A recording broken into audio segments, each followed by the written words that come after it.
మనిద్దరం పగా ప్రతీకారం తీర్చుకోవాలన్నా అది కాలేజీ వర్కాల్సిన అవసరం ఏముంది? సరే, కానీ దానికి ఇది సరైన సమయం కాదు. నాకు ఇదే రోజు నెరవేరుతోంది. నీకు కూడా తెలుసు కదా.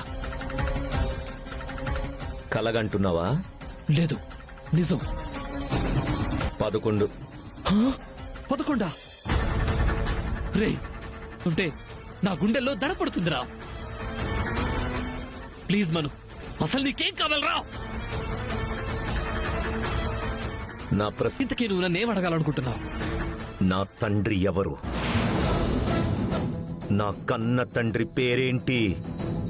వీడేంటి? నాకు తెలుసు. ఏంటి మను ఇది?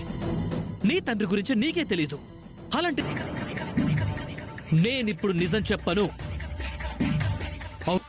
ఏం చేస్తా? ప్లీజ్ శైలేంద్ర, నా బాధ అర్థం చేసుకో. ఏం చేసుకుంటావో చేసుకో, నాకే ప్రాబ్లం లేదు. ప్రాబ్లం లేదంటావేంటి? నేను చెప్పానా? లేదంటే నీ కల్లో ఒక దేవుడొచ్చు.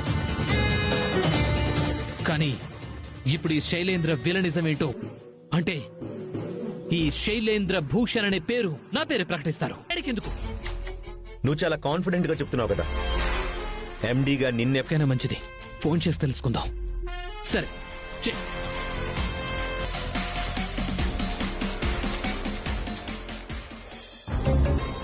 ఈరోజు బోర్డు మీటింగ్ లో ఎండీని ప్రకటిస్తున్న విషయం నీకు తెలుసు కదా. రిషి నా పేరు చెప్పాడా? అలా ఎందుకు చెప్తారా?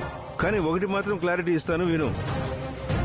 వసుధార మాజీ ఎండీగా ఎవరిని ప్రకటిస్తుందో ఏంటో చాలా కంగారుగా ఉంది.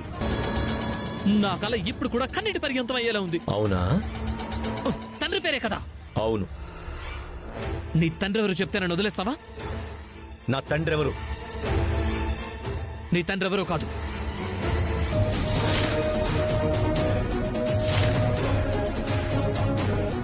మహేంద్ర భూషణ్ నీ కన్న తండ్రి. నిన్ను కిడ్నాప్ చేశా కూడా ఇలా అబద్ధం చెప్తున్నావు అంటే మహేంద్ర సార్ నా తండ్రి అని అంటున్నావు. సాక్ష్యమా? ఉంది. చెప్పేది ఒకసారి విను. నా దగ్గర సాక్ష్యం ఉంది.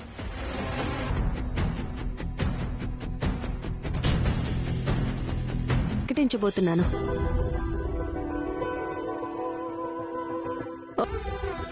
అలానే ఒక సైన్యాధ్యక్షుడిని ఎన్నుకోవాలనుకున్నా గాని అతనిదా లేదా అని అన్నీ చూసుకుని ఒక సైన్యాధ్యక్షుడినైనా తీసుకోవాలి. లీడర్షిప్ క్వాలిటీస్, కాలేజ్ని ముందుకు నడిలోచనలు ఉన్నవాళ్లు ఈ ఎండి పోస్ట్ కి కావాలి.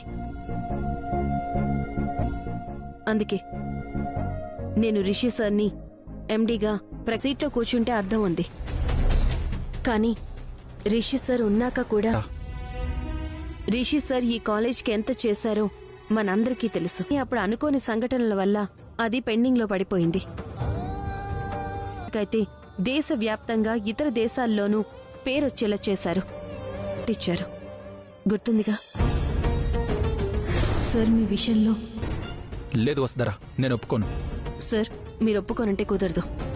మీరేం కంగారు పడకండి. ఇంకా నమ్మట్లేదా? అదని నాకు పక్కాగా తెలుసు. పేలిపోద్ది. రే రే రే రే, ఆవేశంలో నన్నేం చేయకరా. మా మమ్మీకి ఫోన్ చేయి. రే చేయరా బాబు, కావాల్సిన సాక్ష్యం వస్తుంది. ప్లీజ్ రా, రే చేయరా, చెయ్యి.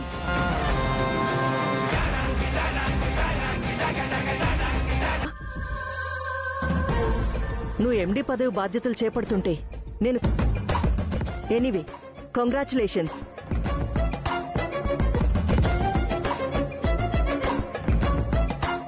నాకిప్పుడు ఒక్క మాట కూడా మాట్లాడడం లేదేంటి? ఏం లేదు మమ్మీ, ముందు నువ్వు చెప్పించు. లెటరా? ఏ లెటరు? అదే మమ్, అసలు లెటర్ ఉందా లేదా? ఉంది నాన్న. అది కాదురా, అసలు దాన్నెందుకు పంపమంటున్నావు అన్నా? సరే, ఆ లెటర్ యాజ్ ఇట్ ఈస్ గా పిక్ తీసి నాకు ఫార్వర్డ్ చేయి. అలీ, సరే, నేను ఇంకేం మాట్లాడలేను, నువ్వేం అడగొద్దు. నేను ఏమైంది వీడికి? సార్ అలా వచ్చేసారు. నువ్వేం చేస్తున్నావో అసలు అర్థం అవుతుందా వసుధారా?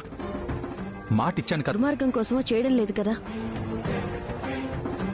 ఒక మంచి పని కోసమే ఎండి సీట్లో కూర్చోబెట్టాలనేదే ఇప్పుడు నా ముందున్న లక్ష్యం సార్. నీకు అనిపిస్తే చాలా, నాకు ఇష్టం ఉండొద్దా? మీకెందుకు ఇష్టం లేదు సార్? అంటే ఏంటి సార్, ఇప్పుడు మీకు డిబిఎస్టీ కాలేజ్ అంటే ఇష్టం లేదా? ఒకప్పుడు కాలేజ్ అంటే నాకు ఇష్టం, కానీ కాలేజీలో ఒకసారి మీరే ఆలోచించండి సార్. ఒక్కోసారి మనం అవునన్నా కాదన్నా గాని ఒప్పుకొని తీరాల్సి వస్తుంది సార్.